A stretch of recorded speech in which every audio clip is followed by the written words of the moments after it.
Hey, all you good people, good morning. It's lovely to be with you. We're talking about what it means to stand in the Bible, talking specifically this week and probably for the next couple of weeks about what it means to stand in. Stand in.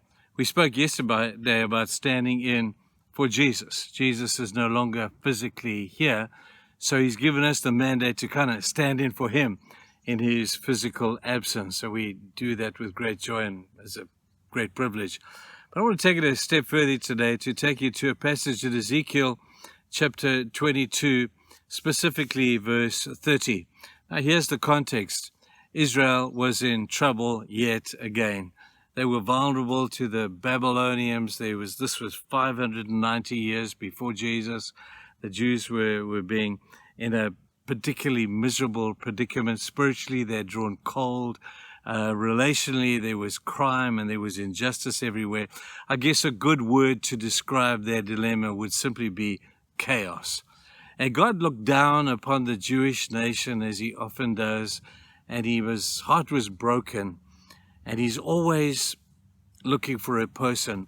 You know, God could have fixed this problem on his own because he's God. There's nothing he could not do. But God has made a choice to use human beings to stand in the gap, to stand in as Jesus stood in the gap.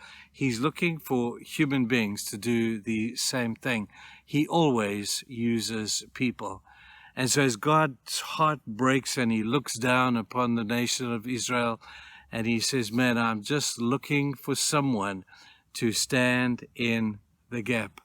And in the Living Bible, it says this, anyone who will stand in the gap. That means anyone.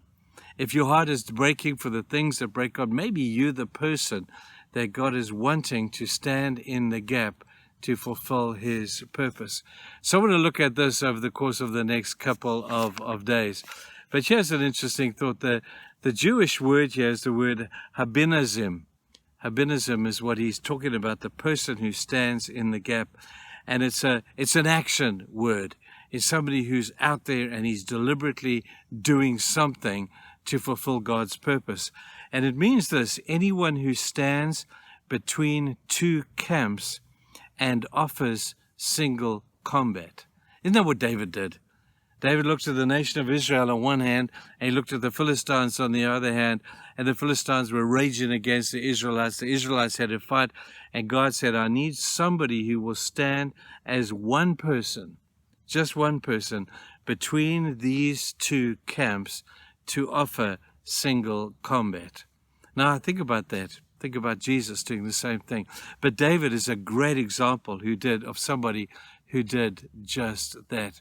And I guess in a way that what he was saying was, I want to have somebody who will take the hand of the hurting on the one hand, take the hand of God on the other hand, and join these two hands together.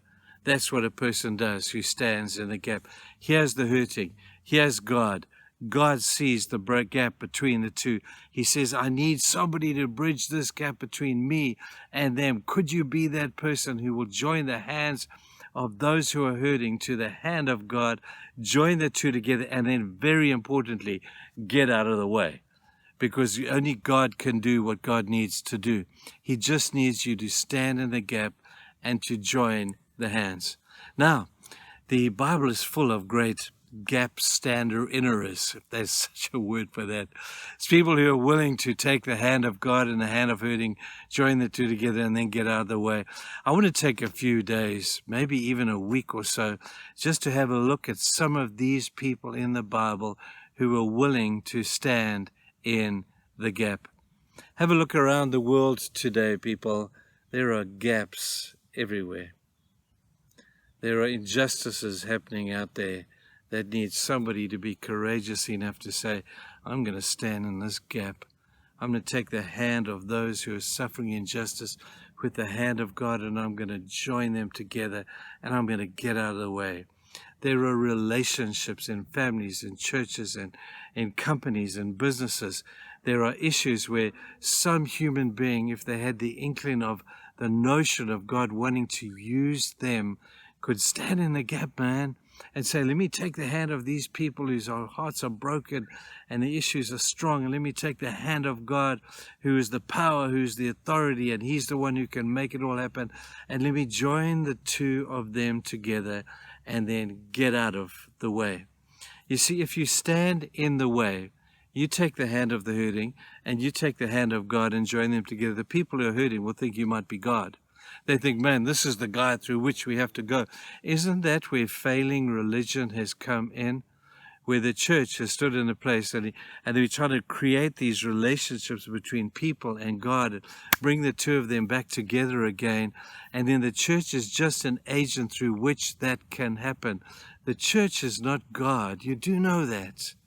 The church is not God.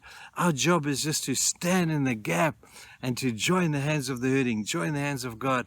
And once that energy begins to flow between the two, then we stand back and all we do is facilitate that becomes stronger and stronger and stronger. Some people look at a pastor as a Christian leader and say, man, I really need that guy. And when that guy does a good job, that guy may stay there too long, and he may become God to that person. That guy's thinking, or that person's thinking, in order for me to get to God, I need this guy. Don't be fooled, people. That's not true. God wants a direct relationship with you. And people who stand in the gap, as we will see as we study this next week or so, you will see the power of God using a particular person to achieve that end. So here's the deal. The world is full of gaps. God is still looking, as he was in Ezekiel's time. He says, I'm searching the whole earth to find somebody. It doesn't have to be some superpower. It doesn't be somebody with great gifts and abilities. I'm just looking for someone, God says, who will stand in the gap, join the hand of the hurting, join the hand of God, and get out of the way. Maybe you're that person. Yo, wouldn't that be cool? Wouldn't that be amazing that God could see you doing that role? Awesome. Have a great day. We'll talk some more tomorrow. Bye.